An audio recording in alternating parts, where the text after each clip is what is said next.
Marco Aluna. Filosofía contextual, filosofía práctica.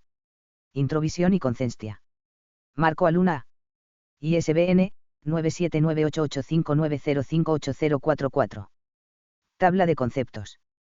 Sabiduría para el autor es el deseo innato del hombre de conectarse con su esencia, es el deseo de querer conocer y experimentar aquello que se había olvidado por renuencia.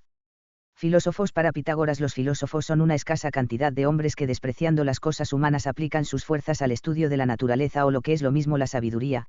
Estos son llamados filósofos.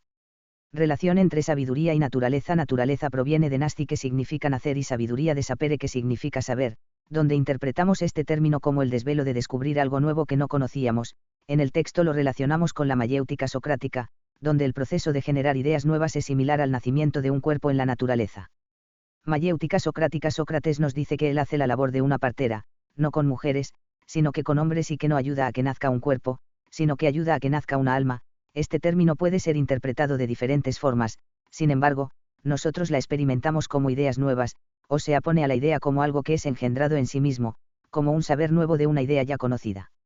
Relación entre saber y la mayéutica socrática. La mayéutica socrática nos da a conocer que una idea nace de sí misma por medio de otra idea que se conocía antes, y este proceso es similar al nacimiento de un ser que se da en la naturaleza, dado que no es necesario el juicio para el surgimiento de una idea que no conocíamos, porque no se puede tener un juicio de algo que no se conoce. No hablamos de plantar una semilla y pensar que por nosotros existe un árbol, sino hablamos del proceso de brotación o nacimiento que se da en la semilla. Lo mismo pasa con una idea. Esta nace sin la necesidad de un juicio, se da de forma natural. Estructuralismo de Derrida. En el estructuralismo de Derrida, los significantes no suelen tener un significado, sino que necesitan de otros significantes para que un significado tenga sentido, y por ello los significantes no tienen significado sino otros significantes. Casillero vacío es un término implementado por Derrida para describir el espacio que existe en el traslado de un significante a otro significante. Introvisión. La introvisión es un término propio de este texto que se define como la abstracción de la totalidad. Consta de 4 pasos que son: la suspensión del juicio, la implementación de el no conozco, no conocer, la no particularización y por último la abstracción de la totalidad. El conocimiento. En la filosofía de Kant, el conocimiento humano se divide en 2 conceptos: el fenómeno y el noúmeno. El primero es la apariencia del mundo que se adquiere por medio de la sensibilidad y razón, la segunda son las cosas en sí, que son independientes de nuestras percepciones y están más allá de nuestro conocimiento. Voluntad. En Schopenhauer es la que está detrás de todo, es la que nos mueve y la que mueve todo. Esta voluntad utiliza el deseo, donde los objetos del deseo son meras representaciones que la voluntad pone delante del sujeto. Con esto no solo explica que nosotros sufrimos por tener deseos insatisfechos, sino también que cuando realizamos lo deseado dejamos de darle valor y esa fuerza imparable nos presenta otro deseo. Rasgos generales de humanidad. Este término fue implementado por Schopenhauer para explicar que la individualidad es irrelevante, mientras que los rasgos generales de humanidad sí lo son. Schopenhauer no explica en mayor amplitud sobre ello. En el texto dividimos los rasgos generales de humanidad en 2 formas, la primera los pensamientos innatos y la segunda los valores de humanidad. Cuando hablamos de pensamientos innatos hablamos de todo lo que fue pensando y conceptualizado. En esto también están incluidas las ideas y las creencias. Sobre los valores de humanidad hablamos del discernimiento del actuar y la interiorización del ser. Nada. La nada en este libro se interpreta de 2 formas, la nada ontológica y la nada psicológica, donde la primera es la inexistencia de un objeto y la segunda es la ausencia de individualidad. Conciencia es la idea de humanidad como conciencia unitaria en cada persona, donde se da la suspensión de la idea de hombre unitario con una conciencia particular. Con ello la idea de multiplicidad de conciencias se reduce a una sola. Por ello la abstracción de la totalidad en un solo ente se da en 3 partes: la introvisión en el ente inicial, luego en el ente consecuente, para finalizar en un tercer ente abstracto. Este último tiene la característica A8 general de totalidad, o para mentes cristianas la mente de Dios, todo en armonía en la mente de este tercer ente. Introducción. Se cree que la filosofía es algo que no es aplicable a la cotidianidad, al menos no en sociedades emergentes, y tampoco en grandes urbes desarrolladas donde el dinero, el materialismo y las distracciones por medio de la Internet son cotidianas en la población. Existe una tendencia donde la filosofía o temas relacionados con las ciencias no son temas de interés general, exceptuando casos especiales de peligro humanitario, como las coyunturas de crisis como guerras y pandemias. Por ello las personas no están acostumbradas al pensamiento reflexivo cotidiano y a cuestionar la realidad que manifiestan, hasta que esta realidad se ve amenazada. Este problema suponemos que es debido a la individualización del ser humano. Esto hace que cada persona cree su realidad mental. Jerome Brunar. El problema de esto es que cada persona se vuelve diferente de otra, lo que da paso al individualismo o egoísmo, no viendo más allá de su propia persona y conveniencia. Esto en la actualidad es un problema social debido a que no se logran empatizar los problemas sociales y ver el problema más diminuto de la sociedad de forma general por todos los miembros de esta. Lo preocupante de esto no es el hecho de que cada persona cree su especialismo, ni cómo no nos preocupamos en conjunto de temas que nos beneficien a todos de forma uniforme, sino lo más preocupante es la desconexión con la objetividad y la totalidad de la realidad, particularizándonos en nuestros conceptos y prejuicios predeterminados de la realidad, haciéndonos víctimas del mundo exterior, despreocupado en nuestro mundo interno, como por ejemplo qué pensamos y por qué pensamos eso, qué sentimos y por qué sentimos eso, cómo actuamos y por qué actuamos de esa forma. Suponemos que esta desconexión con la parte interna del hombre es por salir del estado de naturaleza, donde Rousseau nos dice que es gracias a la razón con su característica principal, la comparación, es que los seres humanos generan desigualdad entre ellos y todos los problemas sociales. Sin embargo, nosotros le atribuimos a una elección que luego pasó a ser la única opción que tuvo el ser humano.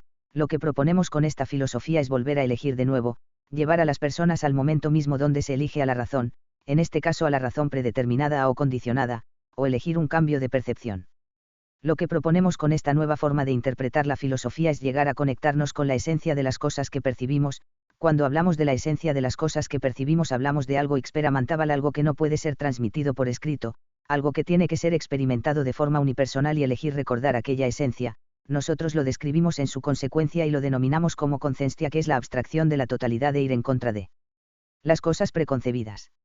La mayoría de las personas vive en un universo subjetivo, este puede ser mayor o menor en abarcamiento, pero siempre se limita a un determinado país, región o continente o realidad, que está compuesto de creencias y pensamientos que no se pueden cuestionar por ellos mismos, mientras que lo que experimentan la conciencia viven en la abstracción de la totalidad y por consecuencia de forma objetiva. La cuestión práctica que proponemos en este texto es una aplicación inicial de esa experiencia. Esta nueva rama de la filosofía nos permite experimentar la conjunción de todas las cosas que percibimos en un nuevo sentido de conciencia, ya no de forma individual sino de forma colectiva. Esto es diferente del nacionalismo o un movimiento que traspasa esto, hablamos de la totalidad humanitaria. Esta nueva forma de aplicar esta filosofía tiene que ver con la unificación de todas las distintas realidades que se experimentan. Esta nueva rama de la filosofía devuelve el valor real del conocimiento filosófico, el valor práctico de la filosofía y la importancia en la cotidianidad de los seres humanos. Y los temas de investigación serían las interpretaciones de la realidad, las formas de experimentar las mismas situaciones, los diferentes grados de realidad, la adquisición del conocimiento, la contemplación del mundo y los grados de contemplación, la moralidad en una sociedad que aplica la filosofía contextual, la desintegración de traumas, temores y emociones negativas, la teoría para la desintegración de creencias, entre otros. 12. Resumen. Este trabajo se divide en 9 partes. La primera tiene que ver con la etimología del término filosofía, la analizamos de 3 formas, philos más sophos, sapere y sofía.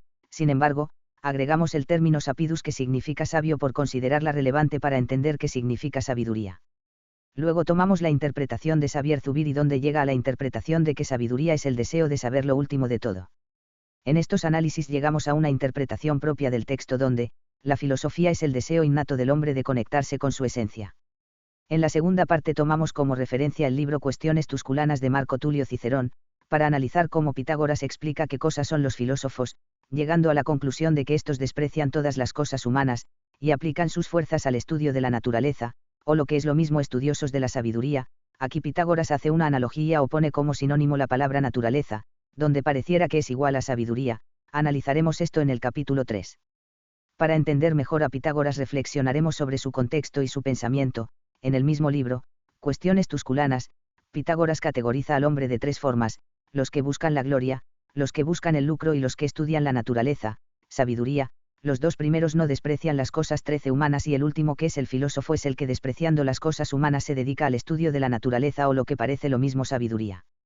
En el contexto de Pitágoras, él categoriza al hombre en 3 categorías: los que buscan la gloria por medio de los ejercicios, los que buscan lucrarse por medio de la compra y venta, y los terceros, que son los filósofos.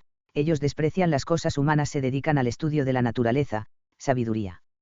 En esta parte reflexionamos cómo Pitágoras fue perseguido por esta categorización, donde hipotéticamente decimos que los 2 primeros rompen la relación con la divinidad y tienen como fin la gloria o el lucro, salvo el tercero, que despreciando las cosas humanas se dedica al estudio de la naturaleza, sabiduría.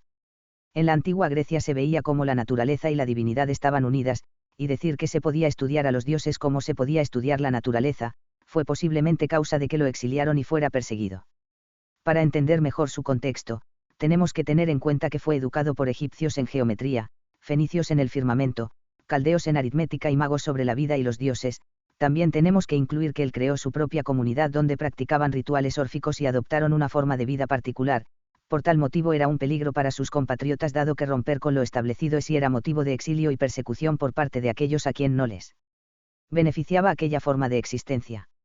En la tercera parte retomamos y volvemos esta vez a analizar los términos naturaleza y sabiduría analógicamente como la misma palabra, dado que no podemos separarlos de forma definitiva ya que el pensamiento de Pitágoras es una 14 combinación entre lo occidental y lo oriental, así que no sabemos cómo concibió la relación entre naturaleza y sabiduría. Como primer paso tomamos en cuenta las etimologías de ambos y llegamos a los orígenes donde naturaleza viene de natura y esta viene de nasti que significa nacer y sabiduría viene de sapere que significa saber, y saber en el texto lo interpretamos como el desvelo de descubrir algo nuevo que no se conoce. Actualmente saber para la RAE es tener noticia o conocimiento de algo. Nosotros concebimos que se habla analógicamente porque ambos términos hablan del surgimiento de algo, de una revelación que se da de forma orgánica como analogía al nacimiento en la naturaleza, donde para que saber sea lo mismo que nacer, utilizamos una analogía con la mayéutica socrática. Aquí Sócrates pone a la idea como algo que es engendrado en sí mismo, como una idea, saber, nueva nace de una idea ya conocida, que al no saber qué es la idea nueva no tenemos un juicio sobre ella y en ese no saber esta nace de forma natural.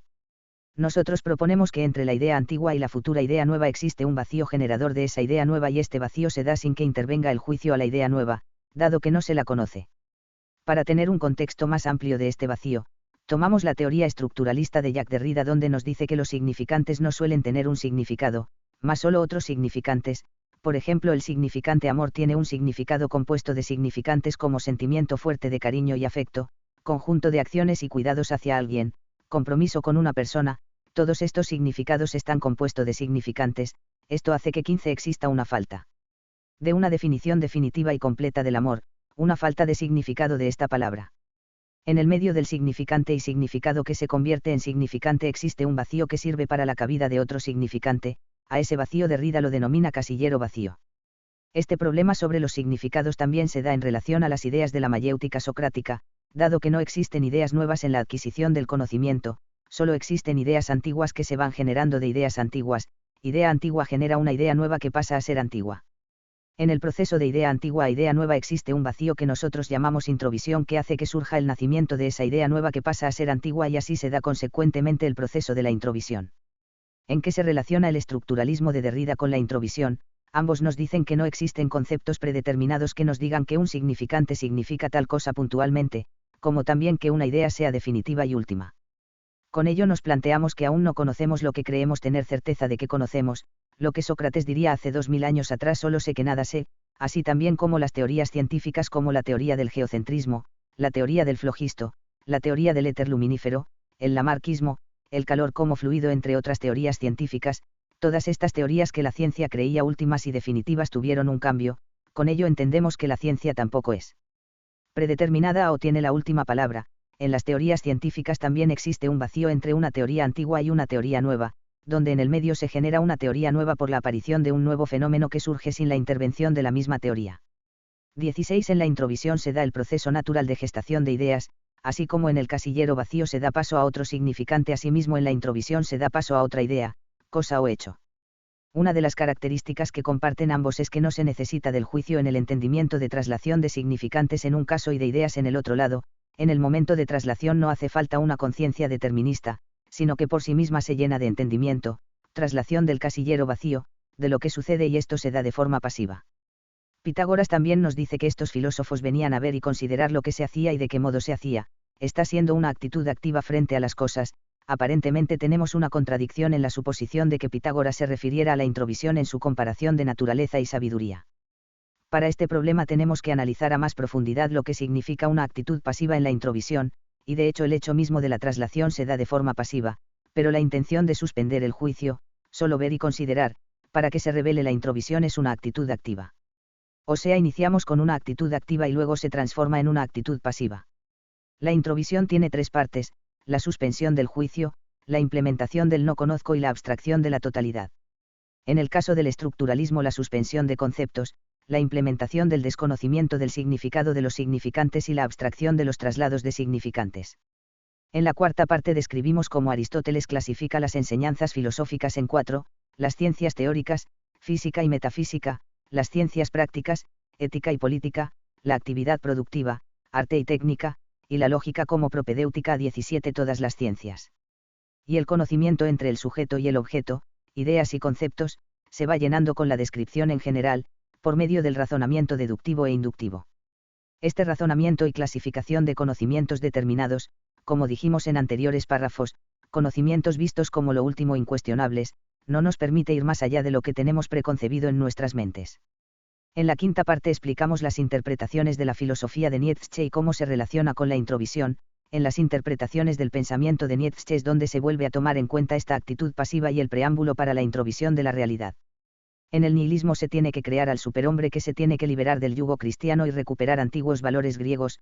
Con esto se da paso al nihilismo, una filosofía donde todas las cosas preconcebidas dejan de importar y lo único que importa es la vida en sí misma. Aquí se deja de lado los conocimientos deterministas y se abre un camino a la filosofía vitalista, siendo una filosofía que intenta hacer de la vida el único y último fin, teniendo valor en sí misma sin fundamento exterior a ella. Ello indica que Nietzsche nos dice que el conocimiento preconcebido limita la capacidad de reflexionar.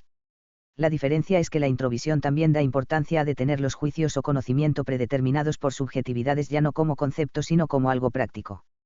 En la sexta parte brindamos una interpretación de una metafísica en Schopenhauer, donde el mundo como representación, que sería el fenómeno en Kant, o las cosas que se perciben, son interpretadas en una relación inseparable del objeto más la 18 inteligencia.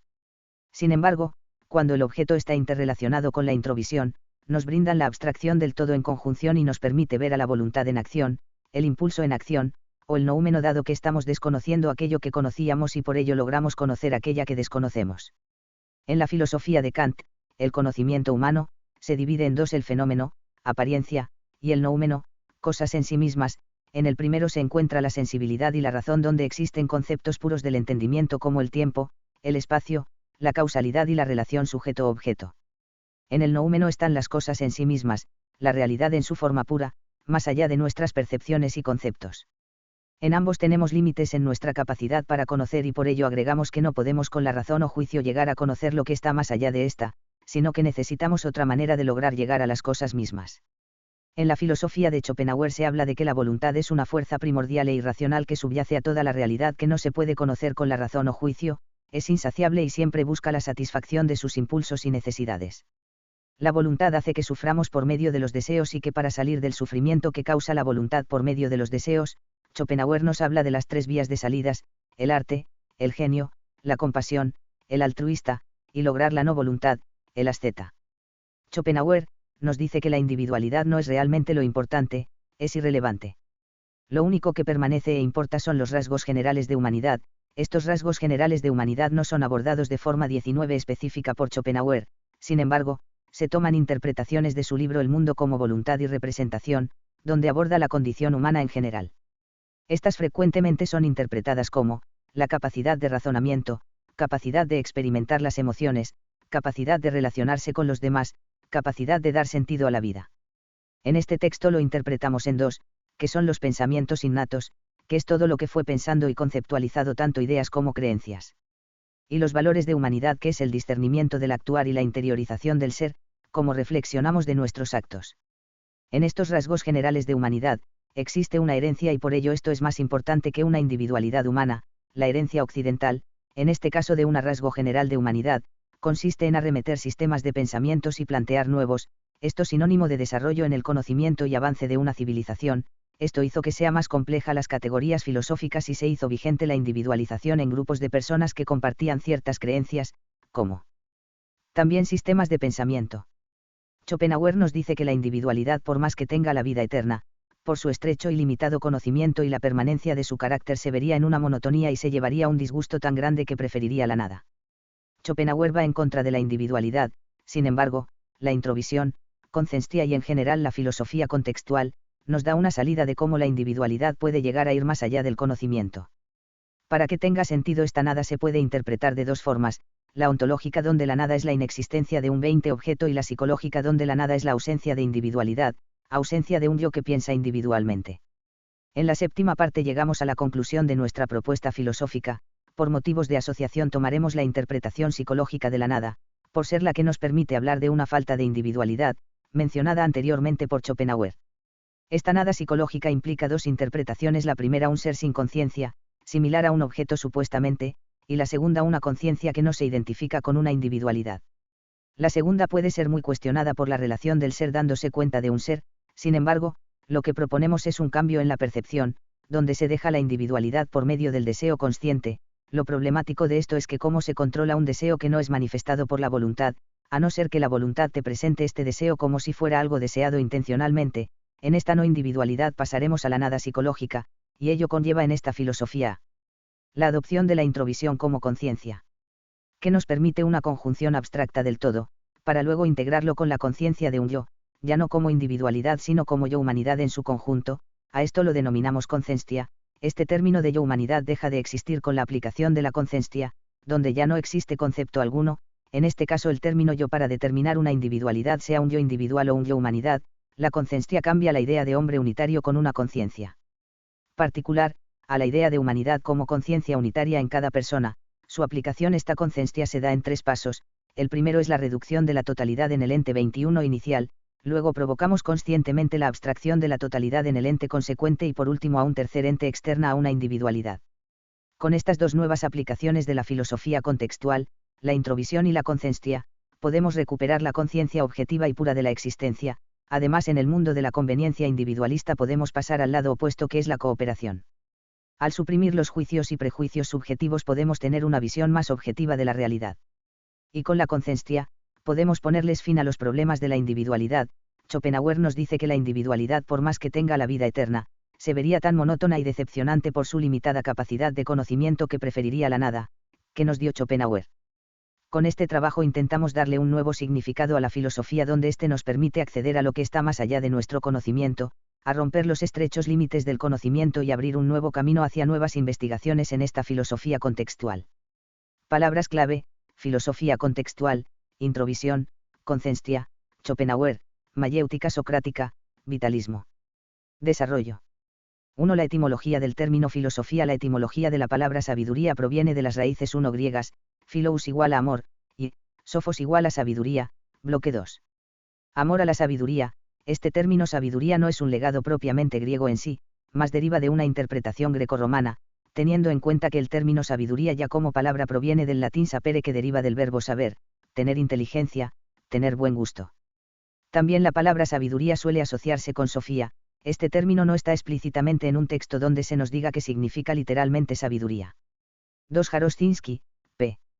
2005, nos dice, ahora bien, ¿qué es sofía? Esta palabra es traducida con mayor frecuencia como sabiduría. Sin embargo, durante mucho tiempo la identificación exclusiva de sofía con la sabiduría no tiene lugar en la literatura griega. Es usada en diferentes contextos en referencia a distintas cosas, a veces hasta prosaicas, ni siquiera siempre positivas. P. 51, 24. Teniendo esto en cuenta, podemos concluir que no sabemos qué realmente significó sabiduría para los griegos en la antigüedad. Muy aparte, a la persona que supuestamente se le atribuye la tenencia de sabiduría se le denomina sabio, mas esta palabra proviene del latín sapidus, que significa prudente y juicioso. Gracias a la etimología podemos asociar el significado etimológico de sabio como aquella persona juiciosa y prudente que intenta saber algo, pero esta interpretación queda un poco corta para explicar un término que se fue definiendo durante muchos siglos. 3. Xavier Zubiri, 1940, no dice que la sabiduría es algo que se busca, lo mismo que buscaba Sócrates, tal vez sin saber demasiado lo que buscaba. No es algo que las cosas depositan en el hombre sin más que por usarlas en el trato corriente, ni entenderlas en la ciencia. Es algo que se conquista por un impulso que arrastra al hombre desde la vida corriente y científica a los principios últimos. A este impulso llamaron Platón y Aristóteles deseo. 221, orexis, deseo de saber lo último de todo, Eidenai, Met, 9833 a 25, punto. P. 221, aquí también podemos agregar según Zubiri que la sabiduría, es el deseo, impulso, de saber lo último de todo. Pero en su interpretación que hace sobre Platón y Aristóteles cuando hablan de sabiduría como deseo, intuitivamente puede ser el deseo del bien en Platón o el deseo de conocer la sustancia en Aristóteles. Según mi 25 entender, ellos hablan de sabiduría como un deseo, impulso, de conectarse con la fuente de todas las cosas tanto en una vida corriente como en una vida científica. Esto quiere decir que no es exclusivo de gente intelectuales, como una incesante corriente que lleva todos los objetos a las orillas del mar sin hacer esfuerzos por querer ir en contra de ella. Para este texto nosotros interpretamos el término sabiduría como el deseo innato del hombre de conectarse con su esencia, es el deseo de querer experimentar o conocer aquello que se había olvidado a propósito y como un impulso desea el recordar aquello. El significado de filosofía como también el término de sabiduría, se interpretan implícitamente en diferentes textos, con lo que no es posible una contundente noción de estas dos palabras. Sin embargo, analizaremos uno de los textos que más asociación tiene con el significado de filosofía que queremos proponer. 2. Definición de filósofos por parte de Pitágoras. El término filósofo fue mencionado por primera vez implícitamente por Pitágoras. El origen del término filósofos tiene que ver supuestamente con ser los amantes de la sabiduría, donde Marco Tulio Cicerón en su libro Cuestiones Tusculanas nos cuenta cómo Giraclaides Póntico describe a Pitágoras y Leonte, en donde tienen una disputa, con lo que Leonte se interesa por cómo reaccionaba Pitágoras y le pregunta cuál era el arte que profesaba, con lo que Pitágoras responde, que no 26 profesaba ningún arte sino que era filósofo. Intuitivamente podemos interpretar que Leonte piensa que el modo de ser de Pitágoras es actuado, o creado por él mismo según un oficio que Leonte desconoce. Entonces Leonte intrigado le pregunta a Pitágoras que quiénes eran los filósofos y qué los hacía diferentes de los demás hombres. 4. Marco Tulio Cicerón.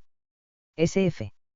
Nos dice que Pitágoras responde, la vida humana me parece como un mercado de los que se celebraban en la temporada de los Juegos, pues de la misma suerte que allí algunos buscaban con los ejercicios de sus cuerpos la gloria y la nobleza, había otros que venían en busca de las ganancias y del lucro por medio de la compra y venta. Sin embargo, había otro linaje de hombre, el más noble y más generoso de todos, los cuales no buscaban ni el aplauso ni el lucro, sino que venían a ver y considerarlo. ¿Qué se hacía y de qué modo? De la misma manera nosotros, semejantes a los que vienen de una ciudad a un célebre mercado, nosotros también, venidos a esta vida, descendiendo de otra naturaleza superior, unos servimos a la gloria, otros al dinero, y son muy raros entre los hombres los que, despreciando todas las cosas humanas, aplican sus fuerzas al estudio de la naturaleza. Estos se llaman estudiosos de la sabiduría, o, lo que es lo mismo, filósofos. P. 162. Las fuentes referidas a este acontecimiento aún son muy diversas, pero siempre existe una misma característica que es la clasificación de la vida humana en tres formas. 27.5 Millán, p. a. 2018, nos dice que, Pitágoras, habiendo sido interrogado acerca de su oficio, respondió que no sabía ningún arte, sino que era, simplemente, filósofo, y comparando la vida humana a las fiestas olímpicas, a las que unos concurren por el negocio, otros para participar en los juegos, y los menos, en fin, por el puro placer de ver el espectáculo, venía a concluir que solo estos eran los filósofos. P. 15, aunque ambas no tengan muchas similitudes, podemos estar seguros de que Pitágoras dividía al hombre en tres categorías, los que buscan la gloria, los que buscan el lucro, y los que despreciando estas dos vienen a estudiar la naturaleza. Pero de forma general en dos categorías, unos que venían al mundo con una naturaleza superior, pero se dedicaban al lucro o la gloria, no desprecian las cosas humanas, y otros que también venían con una naturaleza superior, pero se dedicaban al estudio de la naturaleza o al puro placer de ver el espectáculo, desprecian las cosas humanas. Nosotros tomaremos la interpretación descrita por Marco Tulio Cicerón por considerarla más completa que la anterior. Pero antes de entrar en sí en el análisis del término filosofía, trataremos resumidamente de describir el contexto y pensamiento de Pitágoras. 2.1. Contexto de Pitágoras. Él dividía al hombre en tres categorías: 1 los que se servían de su cuerpo para alcanzar la gloria y la nobleza, 2 los que se servían en busca de lucro por medio de compra y venta, y 3, otro linaje el más noble y generoso, despreciando todas las cosas humanas dedicaban todos sus esfuerzos al estudio de la naturaleza y que estos se llaman estudiosos de la sabiduría. Ciertamente pueda ser este un motivo más para que los pitagóricos fueron perseguidos. 6 López, M. 2013, nos dice que, también los pitagóricos sufrieron un destino semejante, siendo perseguidos y exiliados. P. 129, teniendo en cuenta que en la sociedad actual como también en la antigua, las cosas no han cambiado mucho si no fuese por la tecnología, estas tres categorías de hombre también serían aplicables, donde unos buscan la gloria con el ejercicio de sus cuerpos, como el futbolista, boxeador, atleta olímpico, o también aquellos que ejercitan los movimientos de su cuerpo como los actores, creadores de contenido, cantantes, bailarines y similares. Y otros hombres que buscarían la ganancia y el lucro, como los empresarios, comerciantes, vendedores y cualquier oficio que tenga como base la acumulación de riqueza. Y por último la tercera clase de hombres que 29 desprecian las cosas humanas y se dedican al estudio de la naturaleza, como los científicos, investigadores, matemáticos, astrónomos y similares, estos serían llamados filósofos. Pero estos tienen una característica especial: no buscaban la gloria y la riqueza por el estudio de la naturaleza, eso quiere decir que los únicos filósofos fueron los que despreciaron cualquier premio o cualquier atisbo de lucro por su estudio de la naturaleza, como puede ser Nikola Tesla, Boris Pasternak o Jean-Paul Sartre entre otros. En los tiempos actuales esta categoría de hombre no es reconocida ni viralizada por las redes sociales, ni tampoco querría serlo, más si quisieran serlo las dos categorías de hombre anteriormente descritas. Ahora imaginen cómo un hombre que se dedica al estudio de la naturaleza sin buscar el lucro ni la gloria, puede ser perseguido y exiliado si no es por algo mucho peor. Consecuentemente este no podría ser el único motivo, ya que las ideas de Pitágoras no fueron bien recibidas por sus contemporáneos, ya que no compartía ciertas creencias sobre los dioses y sistemas de comunes de pensamiento griego. 7 López, M. 2013, nos dice que quizá la respuesta más usual al respecto es que tanto en el pitagorismo como en el platonismo existe un fuerte componente lógico que los hace distinguirse completamente de los mitos homéricos tradicionales cantados en la Ilíada y la Odisea. P. 130, 30 En una sociedad acostumbrada a un sistema de pensamiento general y doctrinario, en este caso mítico-religioso, es odiado aquel con el que no es compatible ese sistema de pensamiento. Dado que en las polis se veía como lo divino y lo humano estaba tan bien relacionado con la práctica y lo cotidiano, como los rituales, por ejemplo el rito de iniciación que no era netamente divino, pero se recurre a la protección de Apolo hacia los nuevos ciudadanos que pasaban el rito de iniciación. 8 Garzón, R. J. 2013, nos dice que, eran un conjunto de prácticas que marcaban el paso de la adolescencia a la edad adulta, podrían variar de una ciudad a otra, y no tenían la misma importancia en hombres y mujeres, ya que solo los hombres serían identificados como ciudadanos, p. 19, con lo que después de ser un ciudadano de Grecia se tenía que asistir a la veneración en los templos y la relación entre lo divino como base y lo humano como consecuencia, era costumbre o herencia fundamental. 9 Saavedra, M. Juan. 2007, nos dice que, hablar del ser del hombre implica primero hablar de Dios o, más concretamente, de los dioses y su relación con los hombres, p. 219, Pitágoras al tener una visión más razonable sobre los dioses y el universo, era visto como una amenaza para las polis, dado que él dividió al hombre en 3 categorías y 31 separa en 2 los destinos humanos, los que desprecian las cosas humanas y los que se valen de eso, teniendo en cuenta que la condición más noble y generosa es aquella que desprecia las cosas humanas. Describe también inconscientemente cómo se rompe la relación entre la divinidad como característica principal de la finalidad de la vida humana, a tener como finalidad la búsqueda de lucro, nobleza o gloria, dejando de lado la relación entre humanos y dioses, y su coexistencia recíproca. Posiblemente esta sea una de las causas de que Pitágoras fuera perseguido por sus contemporáneos. 10 Saavedra, M. Juan. 2007, nos dice que, el mundo de los griegos es un mundo en el que coexisten, en una suerte de dialéctica natural, los hombres y los dioses. Estos, de nuevo en contraposición con los de otras religiones, particularmente con el judaísmo y el cristianismo, no se encuentran fuera del mundo, sino inmersos en él, hasta el punto de poder afirmar que, para los griegos, los dioses hacen parte integrante de la naturaleza. P. 219, el estudio de la naturaleza, como lo dijo Pitágoras, también puede estar relacionado con el estudio de los dioses, dado que la naturaleza integra a los dioses, y decir que los dioses también podían ser objeto de estudio, era causa de un exilio por parte de sus conciudadanos. El aspecto mítico religioso de los griegos no simplemente era un ámbito del saber, sino también de explicar la realidad, pero de forma costumbrista, de forma 32 cotidiana, que había perdido el valor divino realista que antes se le atribuía a la naturaleza, porque era la finalidad del ser hombre, teniendo en cuenta que ahora la finalidad es la gloria y el lucro. También tenemos que tomar en cuenta que Pitágoras tenía una visión de carácter místico revolucionario que los griegos no compartían ni entendían, porque fue aprendido en otras regiones con otros sistemas de pensamientos. 11 Porfirio, 1987. Nos dice que, en lo referente a su educación, que los conocimientos de las llamadas ciencias matemáticas los aprendió de los egipcios, caldeos y fenicios. Pues, desde tiempos remotos, los egipcios se habían preocupado de la geometría, los fenicios de la aritmética y el cálculo, y los caldeos de la investigación del firmamento. En lo que respecta al culto a los dioses y al resto de las actividades relacionadas con la vida, aseguran que fue discípulo, y asimiló sus enseñanzas, de los magos. P. 28, con lo que romper con lo establecido, y traer conocimientos nuevos era algo peligroso para la estructura y creencias de los antiguos griegos. Ya no solo por decirles que no se dedicaban de forma consciente a los dioses o no tenían conciencia de ellos, sino que también traía enseñanzas foráneas sobre la vida y los 33 dioses. Como también la mala forma de vida en que seres de una naturaleza superior se dedicaban a las cuestiones humanas, gloria y lucro.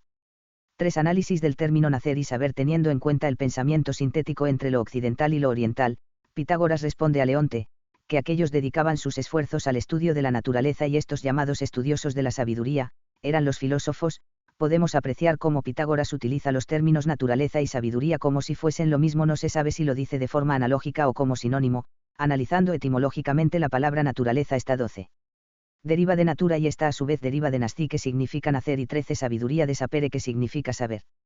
Entre nacer y saber a simple vista no podemos ver ninguna semejanza, más que saber, es el desvelo de descubrir algo nuevo que no conocíamos. En este texto lo relacionamos con la mayéutica socrática, aunque somos conscientes de que vivieron en épocas diferentes, podemos ver que la diferencia no pasa de 2 generaciones. 14 Platón, 1871, nos dice, el oficio de partear, tal como yo le desempeño, se parece en todo lo demás al de las matronas, pero difiere en que yo le ejerzo sobre los hombres y no 34 sobre las mujeres, y en que asisten al alumbramiento, no los cuerpos, sino las almas. P. 171, consecuentemente el alma, psique, se relaciona con la mente y que es ella la que engendra ideas. Sin embargo, existe algo muy interesante que hablaremos después y es en la relación del sujeto cognoscente y el objeto cognoscible, que da como resultado el saber que se del objeto como impresiones hacia el sujeto. 15 Cordón, J. y Pardo, J. 2009, nos dice que, Hume denomina al primer tipo de percepción impresiones y al segundo tipo, ideas. Las ideas son más débiles, menos vivas que las impresiones. Nuestros conocimientos están, pues, limitados por las impresiones.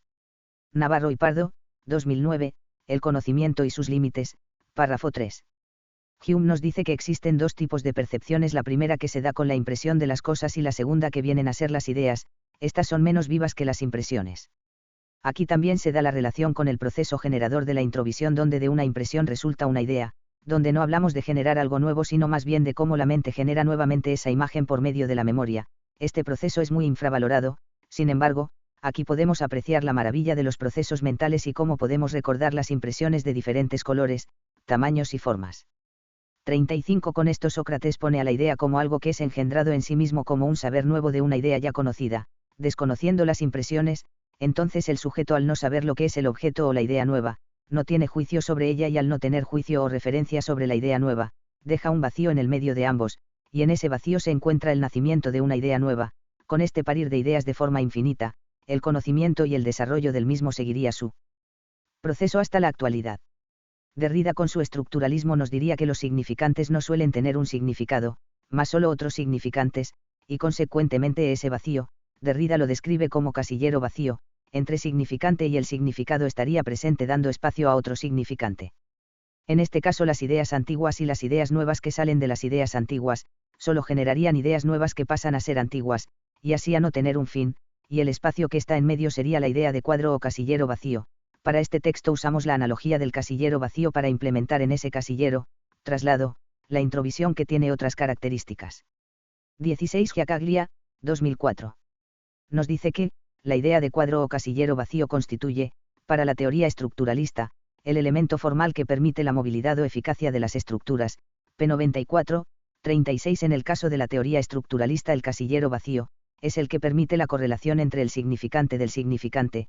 Si llevamos esta teoría a la mayéutica socrática, del parir ideas a partir de otras ideas, el casillero vacío tendría relación con aquel vacío, introvisión, que se da entre una idea y otra, dado que una idea antigua necesita de otras ideas antiguas para generar una idea nueva. Este vacío de saber o idea, introvisión, se vería completado con el paso del tiempo y las asociaciones que se tienen sobre esa idea o saber nuevo, que básicamente serían pasivas porque se darían en las interacciones con los otros y con nosotros mismos. 17 Larry, de Andrade, SF, nos dice que, el pensamiento acerca de los objetos sociales surge como resultado de la interacción entre los individual y colectivo y, además, como un producto compartido al interior de diferentes grupos sociales. P. 226, al comparar la palabra naturaleza con sabiduría no solo vemos que en ese tiempo se tenía un concepto de nacimiento como algo integral de lo ideal y lo material, sino que cuando Pitágoras dice, que venían a ver y considerar lo que se hacía y de qué modo, podemos ver de manera muy particular que ver, y considerar etimológicamente son distintas. 18 La palabra ver viene del latín vidir y de la raíz indoeuropea waid, emparentado con el verbo griego oida que significa saber o yo sé porque lo he visto, más 19 Considerar viene del latín considerare que significa examinar. 37 Atentamente, entonces trata de una actitud activa frente a la realidad, entre el saber, porque lo he visto y examinar atentamente. Lo que indica que el vacío entre la idea antigua y la idea nueva también se daría con el objeto y el sujeto, donde el sujeto considera un objeto antiguo y da paso a la aparición de un objeto nuevo, haciendo que ese vacío se mantenga vigente, y permitiendo la introvisión y paralelamente el asombro. El proceso de la introvisión se da de forma pasiva donde se inicia con una actitud activa que es la suspensión del juicio y la implementación del no conozco, para luego entrar en el proceso de la introvisión donde todo se desarrolla de forma pasiva de forma orgánica. El planteamiento determinista de Aristóteles al clasificar el conocimiento, como también implementar el razonamiento deductivo e inductivo, no permite el desarrollo de la introvisión, dado que nos brindan conocimiento determinados en categorías definidas. 4. La clasificación de las enseñanzas filosóficas en Aristóteles. Con Aristóteles la filosofía, o la búsqueda del saber, pasa a considerar 4 grados de orden en que se debían impartir las enseñanzas filosóficas. 20. MC Grahile y Akeisian. SF, dice que, en primer lugar, las ciencias teóricas, física y metafísica. 38. En segundo lugar, las ciencias prácticas, o sea, los estudios relativos al comportamiento humano, ética y política. En tercero, la actividad productiva, arte y técnica. En cuarto lugar, como propedéutica a todas las ciencias, la lógica. P. 43. De aquí en adelante el conocimiento se va dando entre el objeto y el sujeto, idea antigua e idea nueva, se va rellenando con la descripción de la realidad por medio del razonamiento inductivo y deductivo, siendo la base de esta descripción los conocimientos que ya se concibieron antes.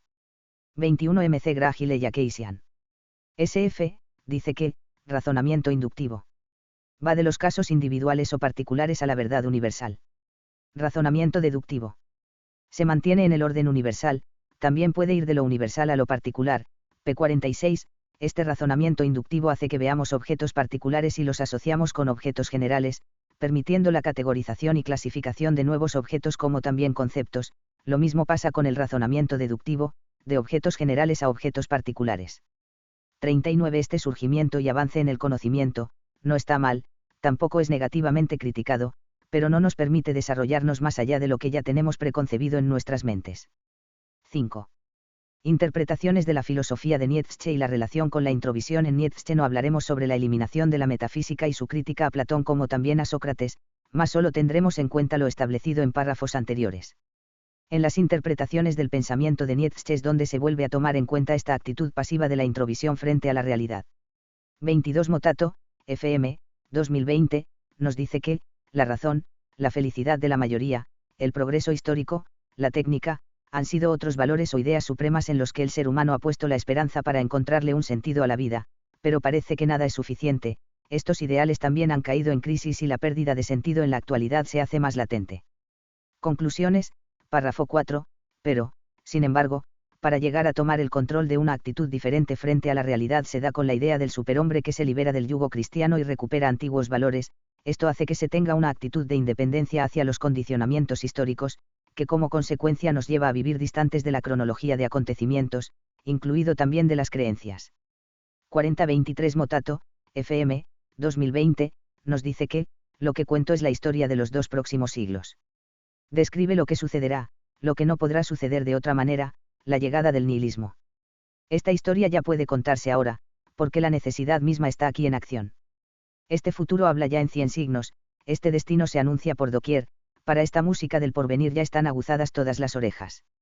Toda nuestra cultura europea se agita ya desde hace tiempo, con una tensión torturadora, bajo una angustia que aumenta de década en década, como si se encaminara a una catástrofe, intranquila, violenta, atropelladora, semejante a un torrente que quiere llegar cuanto antes a su fin, que ya no reflexiona, que teme a reflexionar. Nietzsche 2006, 31, conclusiones, párrafo 1, donde se da paso al nihilismo, un estado donde todos los conocimientos preconcebidos dejan de importar, dándole énfasis a la consecuencia de que el hombre manifiesta su creación individual, libre de desenvolvimiento frente a la vida, dejando de lado los conocimientos deterministas, y abriendo un camino hacia una filosofía vitalista. 24 Artal, c. 1971, traduce a Deleuze, donde nos dice que, Nietzsche reprocha a menudo al conocimiento su pretensión de oponerse a la vida, de medir y de juzgar la vida, de considerarse a sí mismo como fin. 41 La inversión socrática ya aparece bajo esta forma en el origen de la tragedia. Y Nietzsche no se cansara de decir, el conocimiento, simple medio subordinado a la vida, ha acabado por erigirse en juez en instancia suprema. 3.13.1. Pero debemos valorar la importancia de estos textos, la oposición entre el conocimiento y la vida, la operación por la que el conocimiento se hace juez de la vida, son síntomas y solo síntomas. El conocimiento se opone a la vida, pero porque expresa una vida que contradice la vida, una vida reactiva que haya en el propio conocimiento un medio de conservar y de hacer triunfar su tipo. Así el conocimiento da a la vida leyes que la separan de lo que puede, evitan actuar y le prohíben actuar, manteniéndola en el estrecho marco de las reacciones científicamente observables, casi como el animal en un parque zoológico. Pero este conocimiento que mide, limita y modela la vida, ha sido construido totalmente sobre el modelo de una vida reactiva, en los límites de una vida reactiva.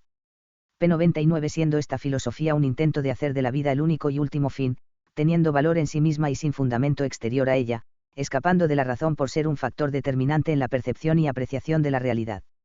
Estableciendo un contenido preconcebido a ese vacío entre el objeto y el sujeto. Nietzsche nos muestra de forma más abierta que el conocimiento preconcebido limita la capacidad de reflexionar, y no es el único en decirnos esto, vemos también algo parecido en Schopenhauer. Interpretación de una metafísica en Schopenhauer. En Schopenhauer podemos apreciar que el objeto y la inteligencia, o sea el juicio o razón, están unidos correlativamente y por ello ambos constituyen el mundo como representación, fenómeno, que es lo secundario a la voluntad, noumeno. 25. La travesía. 1 de junio de 2021. La filosofía de Arthur Schopenhauer. Conceptos fundamentales. A mi juicio el objeto y la inteligencia son correlaciones inseparables que suelen existir el uno para el otro y por eso solo pueden existir correlativamente. Ambos constituyen el mundo como representación, que es precisamente, la apariencia kantiana, y, en consecuencia, algo secundario. 5 y 1 a 5 y 24, podemos decir que sin los juicios a priori de por medio, la correlación inseparable del objeto y la introvisión, inteligencia al servicio de la implementación de la introvisión, nos brinda la abstracción del todo en conjunción y esto permite ver a la voluntad en acción que lo asociamos con el noúmeno, son las cosas en sí, más allá de nuestras percepciones y conocimientos, nosotros lo asociamos con la introvisión que es la abstracción del todo, donde en ese todo se logra percibir la esencia de las cosas, no particularizando sino más bien dejando que ellas se manifiesten en sí misma. Ya hablamos del estructuralismo, luego hablamos de las ideas, ahora pasa lo 43 misma en la adquisición de conocimiento donde el sujeto y el objeto existe un vacío, que nosotros normalmente vamos llenando con la razón o juicios, sin embargo nosotros proponemos la introvisión en ese vacío. Para que las cosas se vayan mostrando en su esencia. La introvisión se divide en 4 partes, la suspensión del juicio. Dado que no podemos tener juicio sobre aquello nuevo que no conocemos, este paso es el inicio donde se tiene conciencia de un yo que piensa, y reflexiona sobre la capacidad de suspender su juicio. La finalización de este estadio es el darse cuenta del presente, es el darse cuenta de qué es lo que piensa. Implementar el no conozco.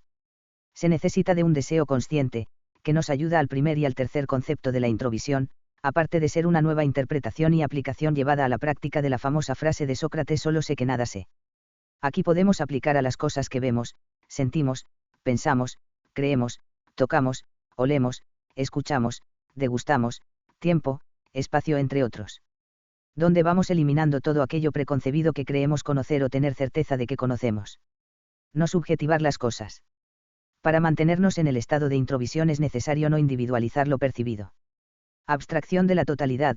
Esta abstracción se da con todos los sentidos, sin embargo, por el mundo en el que vivimos, se usa la visión como un receptor intensamente utilizado, y por ello es necesario empezar la aplicación de la introvisión por este sentido, donde aplicamos las 2 primeras fases, que nos llevan 44 a no individualizar lo observado. Esto hace que veamos tales cosas de forma objetiva y en una sola imagen. Esto tiene que ser implementado por los demás sentidos, con ello buscamos una integración de todo lo percibido, para luego pasar a la conciencia.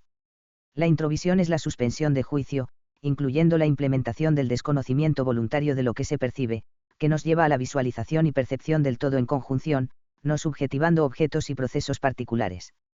En la filosofía de Kant se puede ver que el conocimiento humano se divide en 2, el fenómeno y el noúmeno. El primero es la apariencia que se adquiere por medio de la sensibilidad y razón, la segunda son las cosas que son independientes de nuestras percepciones y están más allá de nuestro conocimiento. En el fenómeno se encuentran los conceptos puros del entendimiento, con sus 12 categorías. Estas son ideas que están con nosotros desde el principio y nos ayudan a entender el mundo. Estos son el tiempo, el espacio. Tiempo y espacio son 2 formas a priori de la intuición, la causalidad y la relación sujeto-objeto.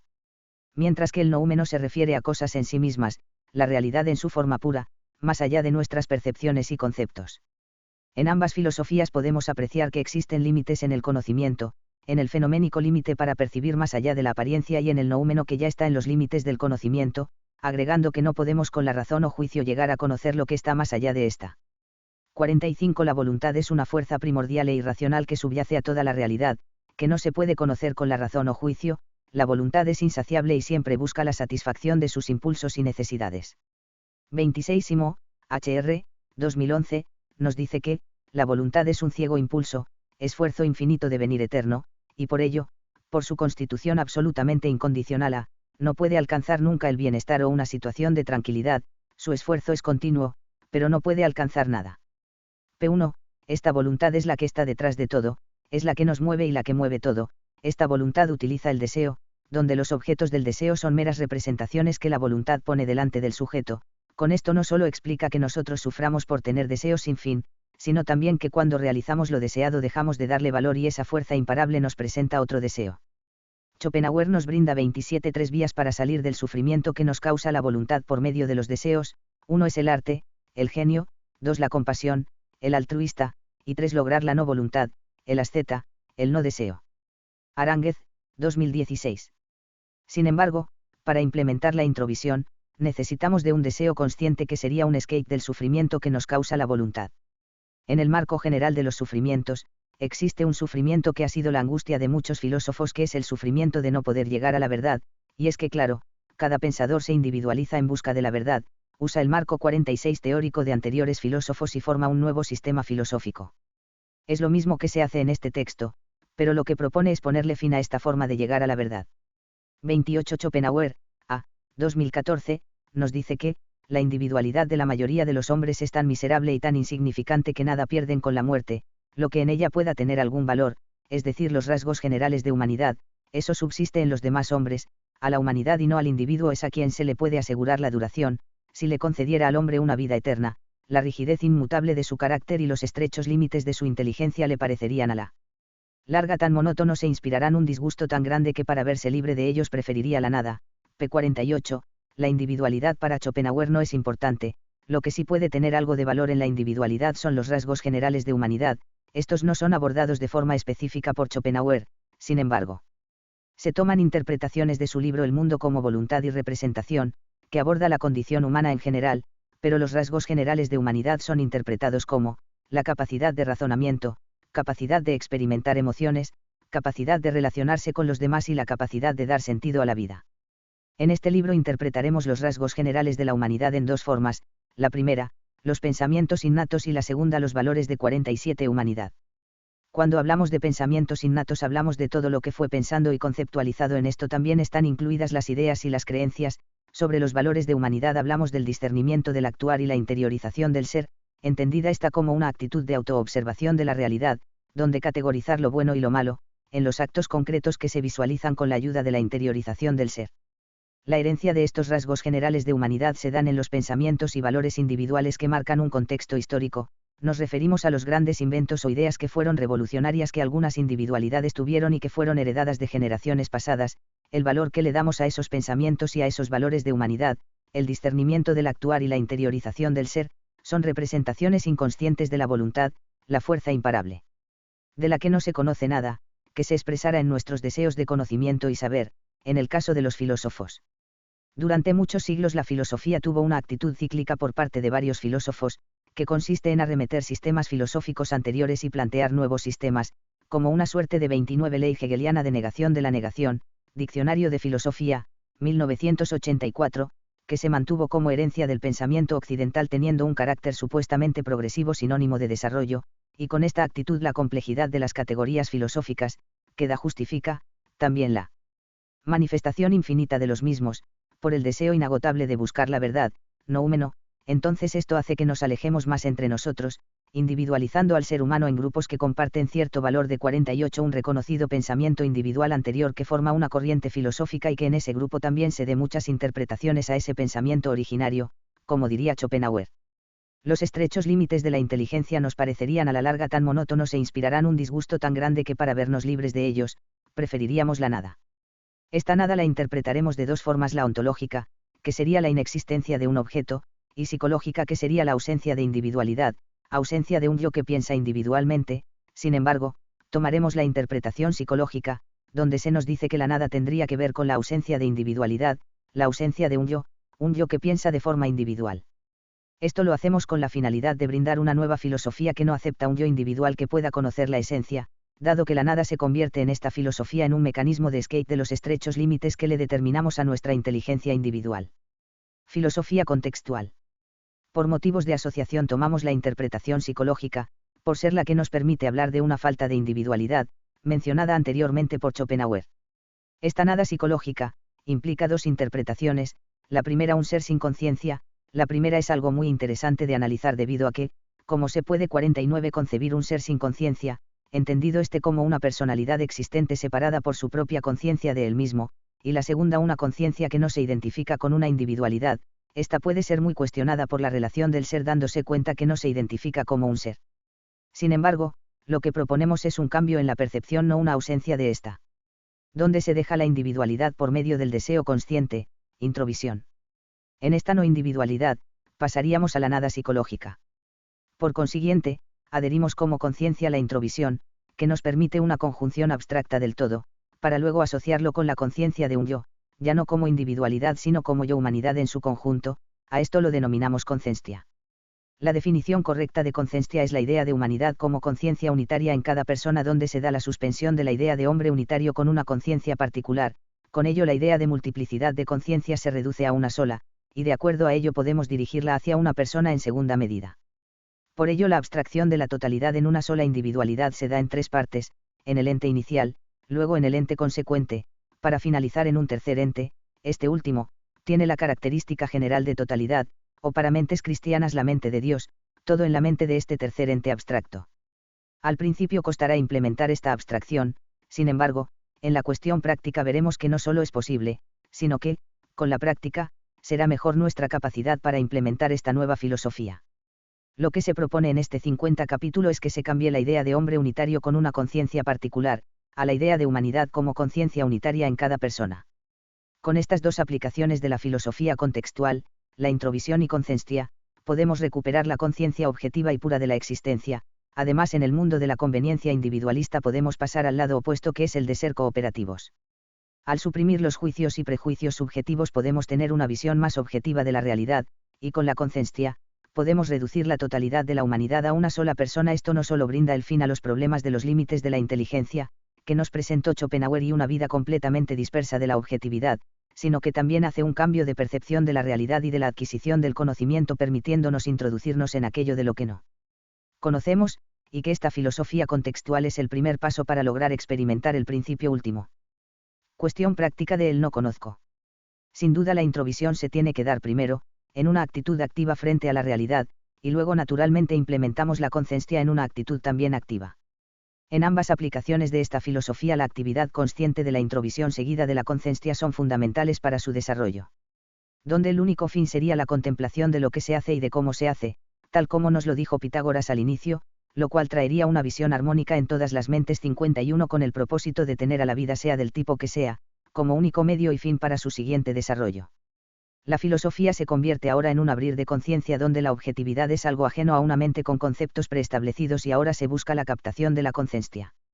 En este capítulo damos la cuestión práctica de la interpretación de este nuevo concepto de filosofía, en donde la filosofía se convierte en un estado mental de adquisición de conocimiento y el inicio a introducirnos al final de los límites del conocimiento. Esta filosofía nos invita a dejar que las cosas sean juzgadas y se manifiesten en su esencia por medio de la conciencia. La importancia de las cosas. Sin embargo, la pregunta a esta interpretación sería la siguiente: ¿las cosas pierden su valor existente al ser no juzgadas? Para responder esto, esta nueva forma de aplicar la filosofía propone el valor existente al momento más presente de los hechos. Mientras algo esté más presente en el hecho, más valor tendrá aquel hecho.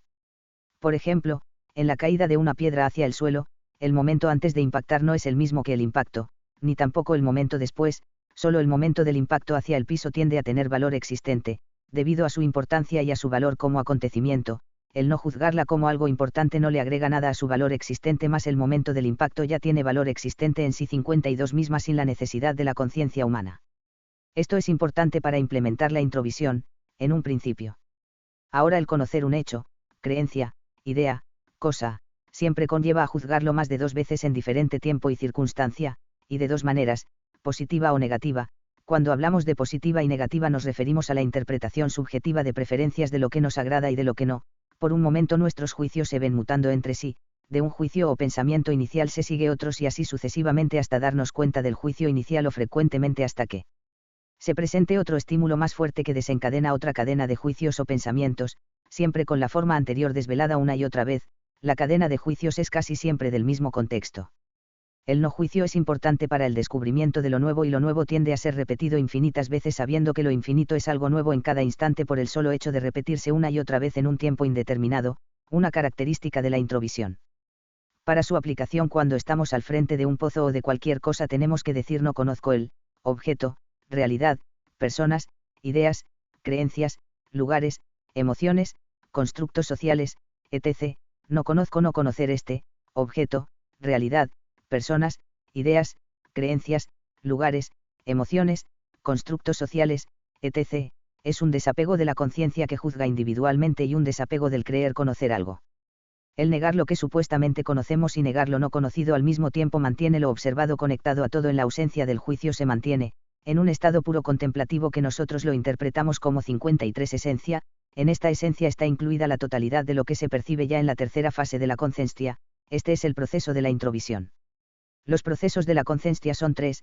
La primera es la abstracción del todo en el ente inicial, donde este ente es el que inicia el proceso de la introvisión y es el punto de referencia de toda la abstracción. Una vez completa toda la abstracción se le da el punto de referencia al ente consecuente que es otro ente externo al inicial, para luego pasar a una tercera abstracción que es ella en sí misma, en un tercer ente que incluye al ente inicial y consecuente, y es la abstracción de la totalidad en sí misma. En esta tercera abstracción del tercer ente existen dos polos, que la denominamos como armonía y desarmonía. Luego de entrar en la tercera abstracción de la conciencia, todas las personas tienen una función, unas desarrollan el centro intelectual, donde están todos los que se dedican al trabajo intelectual, todo trabajo que incluya el uso de las funciones cognitivas, otras se desarrollan en el centro emocional, estas se dedican al diálogo, al tratar con personas, todo trabajo que involucra el uso de los procesos emocionales, los que trabajan en el centro motor, se dedican al trabajo de traslación de sus cuerpos y de cosas, todo trabajo que involucre el uso de las funciones motoras. Sin embargo, todas se interpenetran entre sí formando una sola armonía. Como ya dijimos anteriormente, el valor siempre se da en acto presente, con lo que cada persona al hacer las tres funciones a lo largo del día nunca se rompe esta división de funciones. 54. El fluir de esta conciencia es el estado de la verdadera filosofía, del verdadero amor al conocimiento.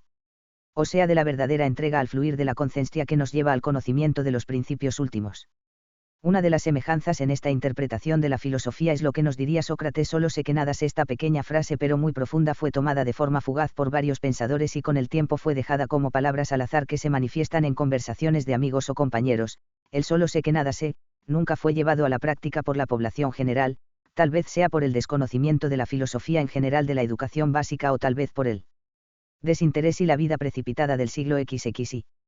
Por ello tenemos la responsabilidad de compartir esta nueva interpretación de lo que nosotros creemos que es y fue la filosofía, añadiendo que la frase de Sócrates fue tomada en memoria después de haber plasmado el ejercicio del no conozco y del texto mismo.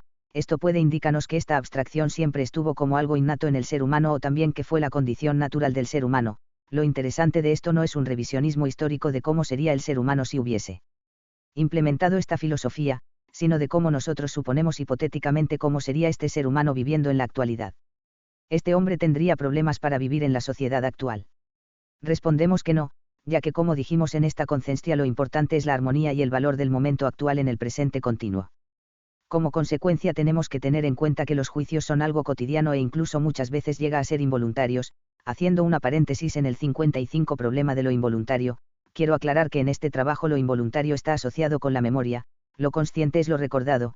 Cuando dormimos nuestra mente se encuentra en la parte inconsciente, por ello existen los fenómenos de espasmos de caer en un vacío, que cuando nos levantamos estamos en un tiempo-espacio recordado por lo inconsciente, mientras que lo inconsciente es lo olvidado. Sin embargo, lo inconsciente es recordado pasivamente por la conciencia como un factor determinante para su armonía y el valor del momento actual. Otra de las consecuencias son los juicios o del modo actual de concebir el conocimiento llevados mucho tiempo en la conciencia individual. Estos juicios transforman la composición armónica de la personalidad. Como consecuencia de que los juicios son variados, la personalidad varía de momento en momento modificándose con las diferentes situaciones cotidianas. En este trabajo suponemos que los juicios son los que inician la formación de personalidades. Las personalidades pueden ser tomadas como algo bueno, como algo distintivo entre las personas que inspiran admiración. Sin embargo, para esta filosofía contextual la personalidad no tiene valor alguno, tal como la individualidad en Schopenhauer, salvo por la manifestación del ser, conciencia, en los tres distintos centros de manifestación, intelectual, emocional, motor. A pesar de esto el juicio también se manifiesta en la separación de estos centros. Para evitar esto, la nueva interpretación de la filosofía nos permite ver la totalidad de las cosas sin invocar al juicio para parcializarse en uno de esos centros. Esta a su vez invita a mantenernos en el estado del fluir de la conciencia. Este estado es permanente y no es algo que tenga que variar en diferentes situaciones. Esto desvela la verdadera personalidad, o lo que es lo mismo, la personalidad armónica. 56. En los juicios morales de esta nueva forma de concebir la filosofía se nos dice que, al no conocer lo bueno y no conocer lo malo, introvisión, los actos quedan fuera del juicio y de la parcialización por uno de ellos. Identificarse con lo bueno o malo, acto seguido se mira un acto objetivamente, se mira la acción tal y como es, cosa muy confundida con el juicio y la objetividad. Lo bueno y lo malo son construcciones sociales para determinar sociedades donde determinan qué es bueno y qué es malo. Al mirar con juicio un acto moralmente separado de uno mismo se tiene una referencia de qué cosa es buena y qué cosa es mala. Estos juicios morales son variables y no fijos, algo que no puede ser objetivo sino más bien manipulable y parcializarse. El mirar el juicio moral con esta nueva forma de concebir el conocimiento, la filosofía contextual, nos permite desaprender lo aprendido, donde el juicio moral tiene que ser reemplazado por el fluir en la conciencia. En los casos morales hablamos de las consecuencias psicofisiológicas e inmateriales de tales actos. 8.2. Sobre lo aprendido tiene dos formas de manifestarse, una y la más importante es de la conciencia y la otra es la de la personalidad. Como dijimos anteriormente, la personalidad no tiene ningún valor para el fluir de la conciencia, más aún es un obstaculizador para su fluir, o sea que son opuestas. En lo aprendido existen dos diferencias que se dan en la representación de la conciencia y la personalidad, que es la armonía y la desarmonía. En la desarmonía 57 el aprendizaje de la personalidad es la que prevalece. Este aprendizaje conlleva varios niveles de aprendizaje inconsciente, entre ellos tenemos comportamientos, palabras, modos de hablar, modos de estar satisfechos con nosotros mismos, gestos, modos de pensar en distintas situaciones, modos de interpretar la realidad, entre otros. A diferencia del aprendizaje inarmónico, el aprendizaje armónico, aprendizaje en el estado de conciencia, como su práctica son completamente básicos y útiles, como el respirar, los pulsos del corazón, los pestañeos de lubricación del ojo, la digestión, en cruzar la calle cuando se es permitido por la luz verde, el tomar agua cuando se tenga sed, es esperar si se tiene que esperar, el irse si se tiene que irse, el hablar si se tiene que hablar, el callar si se tiene que callar, el ponerse cómodo si siente incomodidad, el dormir si se tiene sueño, entre otros.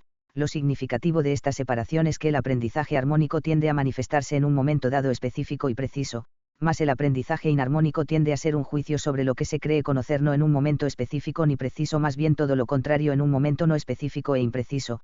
Incluso este juicio tiende a ser de forma inconsciente en diversas situaciones que no constituyen una apreciación. Ejemplos. Los traumas a una específica situación: comer por ansiedad, hablar por orgullo, callar por miedo, actuar por compromiso, abusar de funciones humanas, entre otros. Uno de los obstáculos para el no fluir de la conciencia son las diferencias que les atribuimos a las cosas dependiendo de nuestras personalidades en un momento dado. Sin embargo, la conciencia, al ver la totalidad de las cosas y verla de forma objetiva, discrimina las cosas de acuerdo al valor del momento presente. No 58. Olvidando la armonía de la totalidad. Aclaro esto porque tenemos en cuenta que, como explica Kant, la característica principal de la razón o juicio es la comparación, dado que nuestra memoria es más extensa que el de los animales y nos permite una mayor discriminación de cosas. Por lo tanto, nosotros suponemos que el uso de la razón o juicio subjetivado manifestado por la personalidad individualista, o sea lo opuesto a la conciencia, inculca la separación de individuos, no permitiendo una armoniosa correlación entre las personas. Por el lado opuesto, la distinción de roles la manifiesta la consciencia, ordenando según ella vea lo que es mejor para la totalidad. En la descomposición de la memoria, práctica de la filosofía contextual, se da el no conozco. Este no conozco nos mantiene en un estado de asombro continuo y suprime el juicio.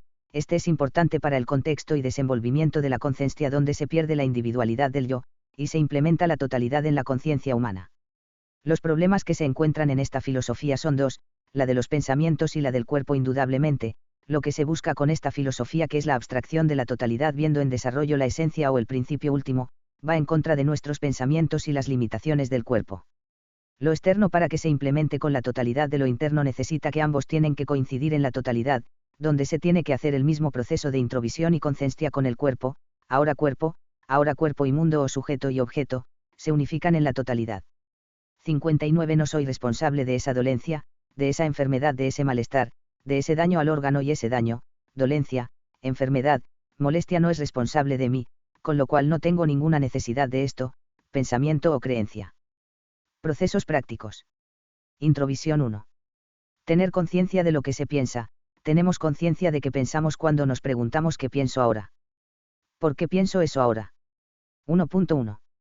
La suspensión del juicio se da con la atención a los juicios repentinos que aparecen involuntariamente en nuestra mente, me refiero a ese proceso de traslado de un juicio a otro juicio, prestar atención solo a ese traslado.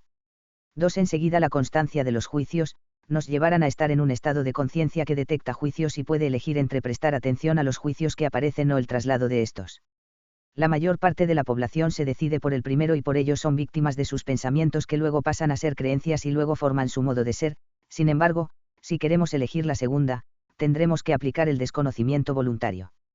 Implementamos en este paso el no conozco, no conocer, y este desconocimiento voluntario está relacionado con los juicios 60 autoselectivos que son los juicios que aparecen involuntariamente en diferentes situaciones. Ejemplo, al pasar por una tienda de autos inconscientemente vendrán a nuestra mente los juicios de un auto, los llamamos autoselectivos porque surgen de las impresiones de lo externo de forma involuntaria. Estos juicios que nos llegan tienen que ser implementados en el no conozco. 3. La siguiente reflexión vino cuando estaba meditando sobre el proceso de no particularización de las cosas, cuando de repente vi una escena de un padre con su hija, donde ella le mostraba unas letras detrás de unos asientos en un servicio de transporte público, ella estaba aprendiendo a leer, mientras ella leía las letras por separado, su padre le leía la palabra completa. Esa escena inspiró una alegría en mí e hice un ejercicio mental, imagínese que cada objeto, cosa, ente, particular es una letra y que toda una oración tiene sentido por esas letras y que la idea en un párrafo es la totalidad de las letras, lo mismo tenemos que hacer con las cosas, entes, objetos, percibidas, verlas conjuntamente en un todo así como vemos la idea en un párrafo. 4. La incesante aparición de juicios más la implementación del no conozco llegan a su límite en consecuencia a su fin con la implementación de la abstracción del todo, unificación de las cosas particulares. La abstracción del todo, es la suspensión del juicio más el desconocimiento de los objetos, entes, cosas, incluido la no particularización de los objetos, nos brinda la conjunción de la totalidad en forma de abstracción. Conciencia. La abstracción de la totalidad, que es la implementación completa de la introvisión, se tiene que implementar en el ente inicial, donde la abstracción de la realidad está incluida en el estado de introvisión, es la abstracción de la introvisión aplicada al ente inicial o sea a usted, donde se llega al pensamiento de que la experiencia de la introvisión que es la abstracción de la totalidad está dentro de tu mente. 2. Una vez implementada la abstracción de la totalidad, la transferiremos a un ente consecuente, otro, donde nosotros somos solo una parte del todo, desaparecemos como individualidad donde somos solo un personaje más en la abstracción de la totalidad del ente consecuente. 3. En esta tercera fase de la conciencia, le atribuimos el mismo proceso a un tercer ente que sería la abstracción misma del todo, ver la realidad de forma objetiva sin subjetividades, nosotros denominamos esta tercera abstracción como la mente de Dios pensando en la mente de Dios. Moral y ética.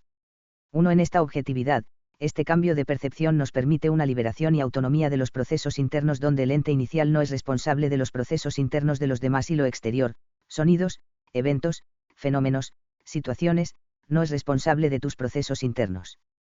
2. Donde el ente consecuente, no es responsable de los procesos internos propios y esos procesos internos propios no son responsables de lo exterior. 3.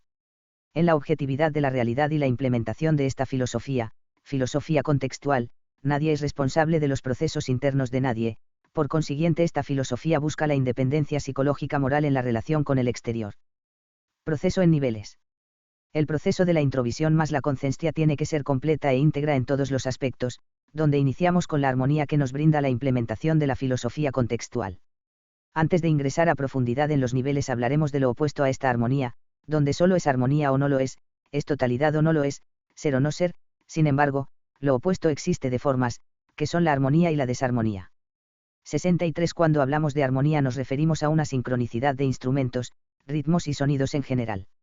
Lo mismo ocurre tanto en la naturaleza como en la sociedad, donde en la primera todo tiene sus reglas, sus tiempos y procesos naturales que siguen un patrón de acontecimientos, comportamientos, fenómenos naturales, sin embargo, en la naturaleza existe también la inarmonía, donde estos son sucesos y hechos que interrumpen o distorsionan brevemente la armonía, como la extinción natural de especies o la migración de animales, así como los cambios de estaciones son inarmonías que dan paso a otra.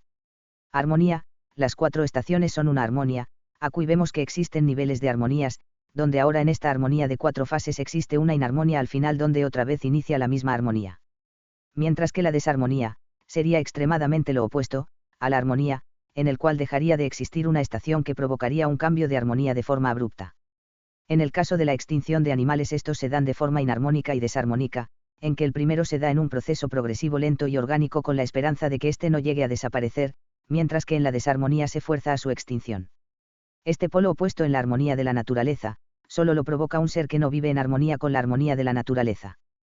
Tenemos que tener en cuenta que la armonía se da en diferentes espacios y tiempos, como también a nivel personal como social, y como vimos antes con las cosas con las que muchas veces no tenemos relación, lo que sucede en lugares nunca explorados. La armonía que se da en lo social constituye el cumplimiento de las normas en una perfecta armonía de individuos y su actuar, dado que si no se cumpliría la armonía 64 de normas sociales se daría paso a quitarle la libertad de convivir en la armonía de una ciudad y brindarle alojamiento en otra armonía de aprendizaje a respetar aquella armonía más grande. Al igual como vimos en la armonía de la naturaleza, en que una armonía estaba incluida en otra más grande, lo mismo ocurre con la armonía social, donde la armonía de que los carros en la mayoría de los casos vayan por su derecha está incluida en la armonía de las reglas de tránsito, y esta a su vez está a la par con la armonía de las normas sociales, ambas incluidas en la armonía de las leyes, y está incluida en la armonía de una constitución, y está en una más extensa, en la armonía de los derechos humanos, y está en otras armonías que no se me es conveniente hablar en este texto. Lo que vimos anteriormente con la armonía de la naturaleza es que dentro de una armonía, interfieren la inarmonía y la desarmonía. En la inarmonía se da una intervención leve de la armonía, y en la desarmonía se da una interrupción más larga o definitiva de la armonía. Nuestro actuar en la sociedad se rige por ese proceso de estar en armonía con la armonía social o no estarlo. De hecho, esta armonía social constituye a estar objetivamente consciente de toda la armonía. Lo que busca esta filosofía contextual es poder acceder a esa armonía de la totalidad y redirigir la atención a los distintos niveles que lo constituyen. 65 Es indudable que para estar en armonía con lo exterior se necesita estar en armonía con lo interior. Por ello iniciamos esta filosofía contextual, la implementación de la introvisión más la conciencia, a nivel de pensamientos, ideas y creencias, en el cual somos conscientes de nuestros pensamientos para luego detectar el traslado de pensamientos y luego aplicar el desconocimiento voluntario a esos pensamientos. El proceso de desconocimiento voluntario está ligado a no particularizar ningún pensamiento, no identificarnos con ningún pensamiento sino desconocerlo. Esto nos brinda la totalidad de nuestro proceso de pensamiento. Incluso tenemos que desconocer el desconocimiento voluntario. No conozco, el no conozco, no conozco no conocer, el no conozco. Esto nos brinda la suspensión del juicio, y en ese estado de introvisión aún no podemos desarrollarnos en la conciencia, pero poder redirigir en qué cosa vamos a pensar es una característica de esta interpretación de lo que es filosofía, que es la independencia psicológica moral de lo que nos condiciona a pensar de un determinado modo. Ser dueños de nuestros procesos internos es la primera meta. 66 En el segundo nivel se encuentra el cuerpo, entendido como totalidad, donde dentro de este se encuentran diferentes sistemas con sus propias armonías, siempre con la armonía total que es la del cuerpo en general. Indudablemente cada uno es una armonía. Sin embargo, al igual que en todo existe la inarmonía y la desarmonía, donde una afección leve por diferentes motivos en el organismo es una inarmonía y una afección fuerte o definitiva es una desarmonía. El proceso de introvisión se puede aplicar también en nuestra abstracción de lo que entendemos que es un cuerpo. En el tercer nivel salimos por completo de nuestras subjetividades, creencias, prejuicios, ideas preconcebidas, dado que la armonía en el pensamiento y en el cuerpo nos proporciona la objetividad del ente inicial. Sin embargo, no aplicamos la conciencia aún. Si no la aplicamos en el último nivel, lo que hacemos ahora es hacer el proceso de introvisión con las personas que conozcamos. Estos evidentemente pueden ser pensados, autodirigidos, a lo tengamos a la vista.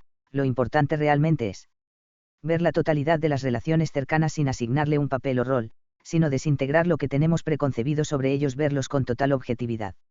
El cuarto nivel donde tenemos que implementar la introvisión es la sociedad misma, con sus características de territorialidad, manifestaciones costumbristas, así como sus problemas y contradicciones. En la totalidad de la introvisión de la sociedad también aparece la armonía, inarmonía y desarmonía. Incluso ello está dentro de una armonía y por ello la abstracción de la totalidad que nos proporciona la introvisión. 67 En el quinto nivel, tenemos a todo lo que constituye el mundo y lo que está fuera de este, como los planetas, las diferentes estrellas y todo lo que creemos conocer sobre el exterior, Aquí evidentemente existen ciertos tipos de totalidad, donde van incluidas la totalidad de los constructos sociales y la totalidad de la naturaleza, cada una con su propia armonía. En la segunda vemos cómo el ser humano puede causar una desarmonía en la naturaleza, pero también podemos ver que la naturaleza puede provocar una desarmonía en los constructos sociales, como un terremoto por ejemplo puede causar una desarmonía en el constructo de las normas de tránsito, así como un meteorito puede acabar con todos los constructos sociales, así también una bomba superatómica puede acabar con la naturaleza. Sin embargo, aunque deje de existir ambas cosas, seguirá existiendo lo que es exterior al mundo y esto está incluido en la realidad. En la sexta parte, es donde aplicamos la conciencia, después de hacer el proceso de la introvisión en los 5 niveles. La amplitud de este sexto nivel es mucho más completo. Cuando hablamos de realidad en este texto hablamos de todo en el sentido estricto de la palabra, incluido lo abstracto. Y en esta totalidad existe una armonía mucho más compleja, se interrelacionan unas con otras, sin embargo, la única armonía que resuena en esta totalidad, incluye a las demás. Nosotros con la implementación de la introvisión en todos los niveles y en este último resonamos con esta armonía, debido a que en el mundo existe una inarmonía, y muchas veces una desarmonía.